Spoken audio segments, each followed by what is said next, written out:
RGV ఏది చేసినా sensation అవుతుంది. ఒకప్పుడు సెన్సేషనల్ డైరెక్టర్ గా పేరు తెచ్చుకున్నారు.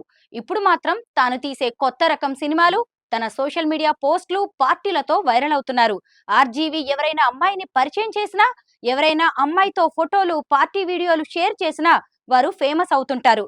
కొందరు ముద్దుగుమ్మలైతే ఆర్జీవితో ఫోటోలు, సెల్ఫీలు తీసుకునేందుకు ఇంట్రెస్ట్ చూపిస్తుంటారు, పోటీ పడుతుంటారు. ప్రస్తుతం తాను తీసే సినిమాల్లో ఎవరైనా కొత్త అమ్మాయిని పరిచయం చేసినా వాళ్ళు వైరల్ అవ్వాల్సిందే. లేటెస్ట్ గా ఓ ఇద్దరు భామలు ఇప్పుడు ఆర్జీవితో ఫోటోలు దిగడంతో ఓవర్ నైట్ లో ఫేమస్ అయిపోయారు.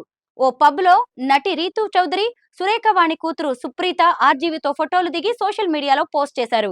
ఆల్రెడీ ఈ ఇద్దరు సోషల్ మీడియాలో చాలా ఫేమస్. రీతూ తన సీరియల్స్, యూట్యూబ్ వీడియోలు, జబర్దస్త్ తో పాటు సోషల్ మీడియాలో పెట్టే హాట్ ఫోటోలతో బాగా వైరల్ అయ్యారు. ఇక సురేఖ వాణి కూతురుగా సుప్రీత కూడా సోషల్ మీడియాలో మంచి పాపులారిటీ సంపాదించుకున్నారు. ఈ అమ్మడు కూడా త్వరలో హీరోయిన్ గా ఎంట్రీ ఇవ్వబోతోంది. రీతూ చౌదరి, సుప్రీత ఆర్జీవీతో పబ్ లో ఫోటోలు దిగి పెట్టడంతో అవి వైరల్ గా మారాయి. రామ్ గోపాల్ వర్మతో కనబడ్డారంటే మీరు మరింత ఫేమస్ అయిపోతారు. ఇక బిగ్ బాస్ ఛాన్స్ వస్తుంది అని పలువురు నెటిజన్స్ సరదాగా కామెంట్స్ చేస్తున్నారు. ఇక వారిద్దరూ పబ్ లో మ్యాచ్ చూస్తూ ఎంజాయ్ చేస్తున్న వీడియోను కూడా షేర్ చేశారు.